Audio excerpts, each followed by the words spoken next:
Hey, that's how we do it. Already, bitch ass nigga, you know what it is. Really stick on the ground. I'm rocking with that chestnut checker TV, take that number rich. Trick, I'm by my paper, I'm so stiff about this dope. Sister, and I went to school with one of his brothers. Let me tell y'all something. Kwame's father in the 90s, I remember this story. He beat a woman with an axe handle. It was his girlfriend. And the rumor was he buried her alive. He buried her in the area that I grew up in, if I remember correctly. I've been trying to call my dad since yesterday. I want to apologize to Kwame Brown and Kwame Brown's family. I want to apologize to his father, Bill Brown, and the family of his father. See, last week on this radio, in my attempt to defend a Charleston, South Carolina-born brother like myself, I revealed too much information about that man's family. And even though all that stuff is public record, some things just don't need to be said on the radio, and they definitely don't need to be said by me. When I look back, on the way I communicated that, I communicated it all wrong. And I unintentionally triggered trauma in a lot of folks I grew up with who I genuinely love. I'm sure I caused a lot of pain for not only Kwame Brown, but for his family, especially his family in my hometown of Moncks Corner, South Carolina. You know how I know? Because I spoke to a few of them. I've been on the phone this weekend with mothers of children and their children. Y'all ain't boy. All of y'all are in this go along, get along game. That's why you spoke up, little boy. You a trained boy. You and DJ Envy. That's why when another man came on your show, it made y'all hypersensitive. You know who that man is, that nigga that changed y'all goddamn life. And the nigga that came up there and cussed y'all ass out, finally made you shut y'all goddamn mouth, and then Charlamagne started writing books.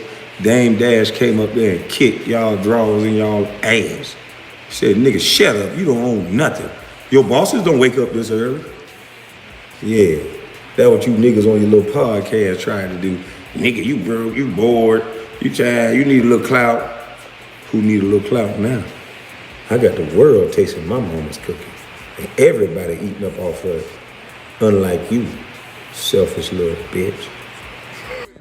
Chestnut Checkers TV, man, LGBC. Shout out to the chess team Marines out there getting it in. You know what I'm talking about? So, I wasn't going to say nothing about this Kwame Brown thing, because I really didn't understand what he was so mad about, what they was beefing about. You know what I'm saying? Because I really didn't pay attention to it. But what I did pay attention to is Charlamagne, you know what I'm saying, with this apology. This apology to Kwame Brown. So I went back and did a little research. Man, I see Kwame Brown been on Charlamagne's head.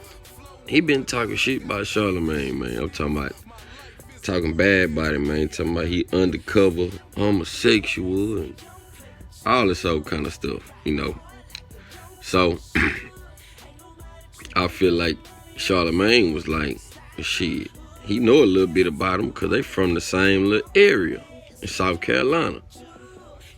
So Charlamagne did some get back really on the cool and told that man family business, try to make him look bad. You know what I'm saying? Talking about how his daddy, his brothers. He basically trying to say that the man come from a line of murderers and he got a bad attitude, a bad temper. He basically trying to paint the man as throwed off, a little throwed off in the mind, a little crazy. You know what I'm saying? That's what I feel like. So when he did that, he got that backlash. But see, Charlamagne, he's smart. He know that he can say something. He know that he can say whatever he want as long as he come back and apologize for it. You see what I'm saying?